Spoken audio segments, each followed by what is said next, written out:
ఎన్నిక కానే కావు. ఎక్కడైనా ఏ కాన్స్టిట్యున్సీలో అయినా కూడా ప్రతి ఒక్కరూ గుర్తుపెట్టుకోవాల్సింది ఏంటంటే కార్యకర్తల కోసం మనం నిలబడే ఎన్నిక ఈ ఎన్నికలు అనేది ప్రతి ఒక్కరూ గుర్తుపెట్టుకోవాలి. గెలుపు ఓటమి పక్కన పెట్టేసేద్దాం. చంద్రబాబు నాయుడు గారు దౌర్జన్యాలు ఏం చేస్తాడో, ఎలా చేస్తాడో, ఏం చేస్తాడో, ఏ మేరకు చేస్తాడో వేరే విషయం.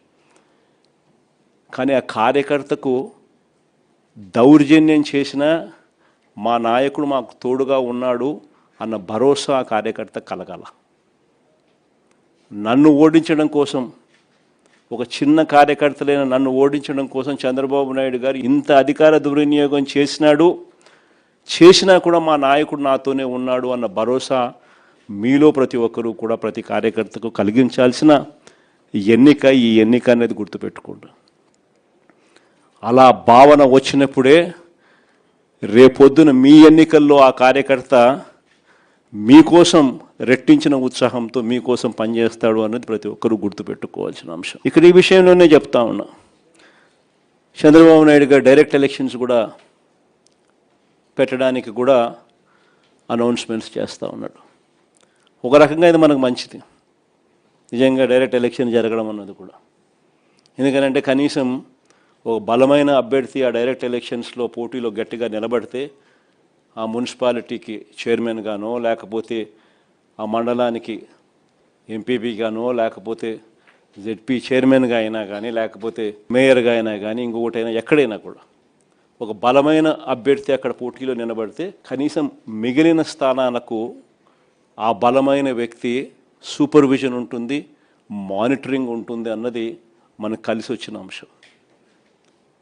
బలమైన అభ్యర్థులు అక్కడ పోటీలో ఖచ్చితంగా మనం కూడా నిలబెట్టాలి. మున్సిపాలిటీలకు కానీ డైరెక్ట్ ఎలక్షన్స్ కాబట్టి ఆ మండలానికి కానీ బలమైన క్యాండిడేట్ను మనం తీసుకొని వచ్చి పెట్టాలి. ఆ బలమైన క్యాండిడేట్ మిగిలిన వాళ్ళందరికీ ఆ మండలం పరిధిలో అయితే మిగిలిన ఎంపీటీసీలకు అయితేనేమి, లేదా మున్సిపాలిటీ పరిధిలో అయితే మిగిలిన కార్పొరేటర్లకు అయితేనేమి, వీళ్ళందరికీ కూడా ఆ మనిషి బలాన్ని ఇవ్వాలి. ఆ మనిషి సూపర్విజన్ చేయాలి.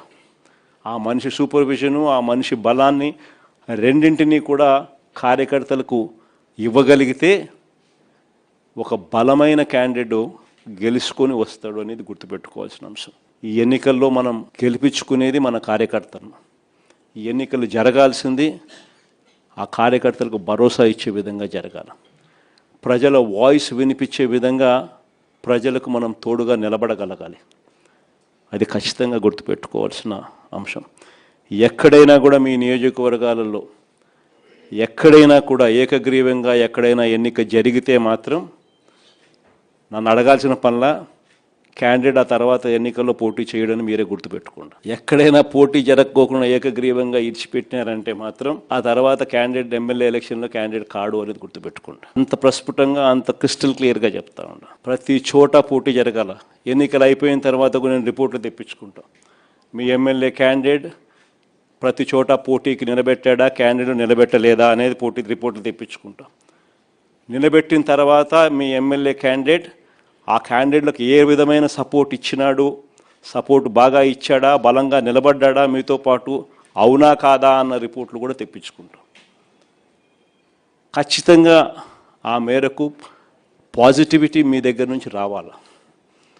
ఈ ఎన్నికలు మనం మన కార్యకర్తల కోసం గట్టిగా నిలబడితేనే కార్యకర్తలు మన ఎన్నికల్లో మన కోసం గట్టిగా నిలబడతారు అన్నది ప్రతి ఎమ్మెల్యే క్యాండిడేట్ కూడా తన సిస్టంలోకి జీర్ణించుకోవాల్సిన అవసరం ఉన్న అంశం. వెన్నుపోటు పాలన అన్న దాని మీద మన గ్రామ కమిటీల దగ్గర నుంచి, మన అనుబంధ విభాగాల దగ్గర నుంచి ఇవన్నీ కూడా ప్రతి ఊర్లోనూ కూడా క్యాంపెయిన్కు పోవాల్సిన అంశాలు. ప్రతి ఊరిలో కూడా వీళ్ళకి మెటీరియల్ కూడా కావాలి. ప్రతి ఇంటికి వెళ్ళాలి. వెళ్ళినప్పుడు చంద్రబాబు నాయుడు గారి పాలన, మన పాలనకు సంబంధించి తేడాలు ఇవన్నీ కూడా చెప్పగలగాలి. వాటికి సంబంధించిన అన్ని విషయాలు కూడా మీ ద్వారా పార్టీ క్యాడర్కు మొత్తం అందుబాటులోకి తీసుకొచ్చే కార్యక్రమం చేస్తున్నాం. మన గుర్తింపు కార్డ్స్ అన్నీ కూడా తయారైపోయాయి.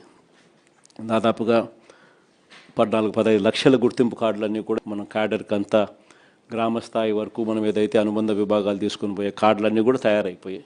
సో ఆ కార్డులు మనం డిస్ట్రిబ్యూట్ చేయడం కూడా ఇందులో